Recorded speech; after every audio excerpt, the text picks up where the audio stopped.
मानव विकास क्रम जिस तरीके से आगे बढ़ा और जो भी विकास हुआ उसकी तमाम जानकारियों में सबसे महत्वपूर्ण संसाधन अगर कोई है तो वो है पुरातात्विक स्रोत। आज बात करेंगे इतिहास की जानकारी के पुरातात्विक स्रोतों पर। तो सबसे पहले उत्खनन से प्राप्त अवशेष इसमें आते हैं। उत्खनन से प्राप्त अवशेष वो होते हैं जो पुरातत्वविदों द्वारा जमीन की स्तरबद्ध तरीके से खुदाई करके जमींदोज यानी जमीन के अंदर से निकाले जाते हैं। इनमें कई तरह के औजार हो सकते हैं, हड्डियां हो सकती है, बर्तन हो सकते हैं और भी कई पुरानी सामग्रियां इसमें आती है, मूर्तियां वगैरह सब इसमें आती है। फिर अगर बात करें भारत की 4 प्रमुख मृदभांड संस्कृतियों की, क्योंकि मृदभांड, मृद यानी मिट्टी, मिट्टी के बर्तन जो जमींदोज काफी थे और वो निकले, तो उस आधार पर प्राचीन भारत की 4 मृदभांड संस्कृतियां थी।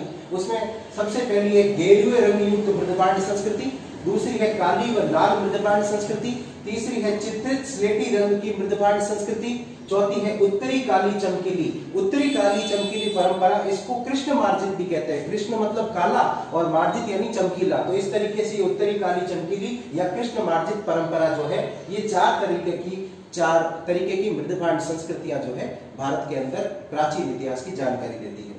फिर बात करेंगे अभिलेख की। तो सबसे पहले अभिलेख की अगर बात करें तो अभिलेख होता क्या है? किसी भी कठोर या सख्त सतह पर गुदा हुआ जो लेख होता है वो अभिलेख कहलाता है। सतह कठोर होती है, उस पर गुदा हुआ या लिखा हुआ वो है अभिलेख। अब अभिलेखों के प्रकार की बात करें तो अभिलेखों के प्रकार में अभिलेखों के 5 प्रकार हैं। सबसे पहला शिलालेख। शिलालेख में अभिलेख शिला पर लिखा हुआ होगा, वो हुआ अभिलेख शिलालेख। फिर है स्तंभ लेख, ये आपने सुना होगा अशोक का स्तंभ लेख। स्तंभ अभिलेखों में अशोक के स्तंभ अभिलेख सबसे ज्यादा प्रसिद्ध है। स्तंभ लेख का मतलब हुआ जो किसी स्तंभ या पिलर पर लिखा होता है। गुहा लेख, गुहा मीन्स गुफाएं, गुफाओं के अंदर जो लेख मिले। मूर्ति लेख, जिसमें मूर्ति साथ में होती है, मूर्ति पर कोई लेखन किया गया है वो मूर्ति लेख हुआ। ताम्र पत्र लेख, तांबे के पत्र पर यानी ताम्र पत्र पर जो लिखा हुआ है वो हुआ ताम्र पत्र लेख। अब अगर बात करें अभिलेखों का महत्व क्या है, देखिए अभिलेख सबसे महत्वपूर्ण साधन है। इसका सबसे बड़ा कारण ये है क्योंकि शासक की रुचियां, शासक का काल, तिथि युक्त होना, समसामयिक होना, ये सारे के सारे अभिलेख की महत्वपूर्ण विशेषताएं हैं। फिर सबसे बड़ी विशेषता, अभिलेख में स्थान सीमित होता है और स्थान सीमित होने की वजह से इसमें जो जानकारी होती है वो बहुत ही लिमिटेड जानकारी होती है, डायरेक्ट टू द पॉइंट बात होती है इसमें और सीधी जानकारी दी जाती है। तो इसीलिए एक महत्वपूर्ण घटक है ये अभिलेख का। फिर अगर बात करें कि एक उदाहरण है, ये मैंने एक उदाहरण दिया है, जैसे कि मान सकते हैं ये एक मूर्ति लेख का उदाहरण मैंने दिया है। ये जो तीर के निशान आपको दिखाई दे रहे हैं, यहाँ पर एक मूर्ति लगी हुई है और देखिए ये अभिलेख में तीर का निशान है जो मूर्ति समझे। मूर्ति के ऊपर देखिए ये भाग खाली है, ये शेष भाग है, यहाँ कुछ जानकारी होगी। फिर मूर्ति के नीचे जो आपको जो स्थान दिखाई दे रहा है ये अधोभाग कहलाता है, यानी नीचे का स्थान। दोनों स्थानों पर जानकारियां हैं और इसके बीच में मूर्ति लगी है। यहाँ पर तिथि होगी, ठीक है। इसके अलावा जो है मूर्ति किससे रिलेटेड है और कब की है वो यहाँ पर लिखी हुई होगी, जानकारी होगी। अब अगर अभिलेख के उदाहरण की बात करें तो जैसे अशोक के अभिलेख, गौतमीपुत्र सातकर्णी के नासिक अभिलेख, खारवेल का हाथी गुफा अभिलेख और प्रभावती गुप्त का ताम्रपत्र लेख, सिक्के और मुद्राएं।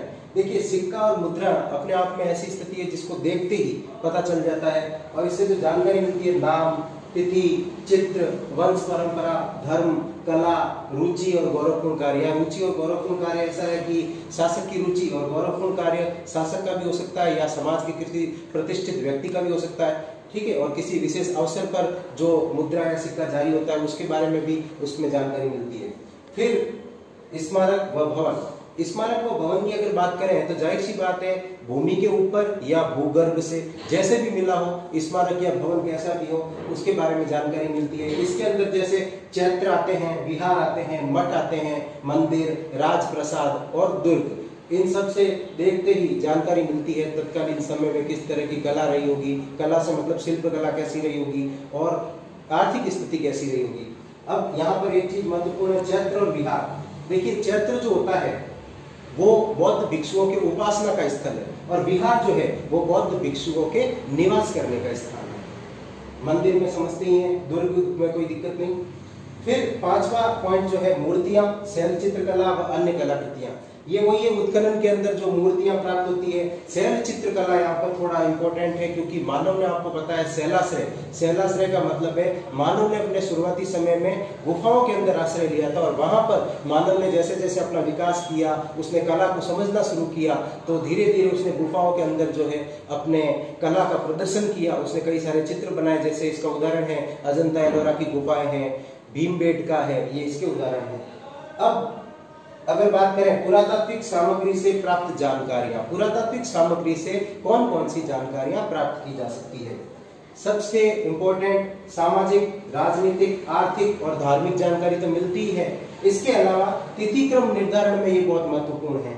शासकों की रुचियां पता चलती है, व्यापार कैसा था ये पता चलता है, साम्राज्य और सीमाओं का भी ज्ञान इससे होता है।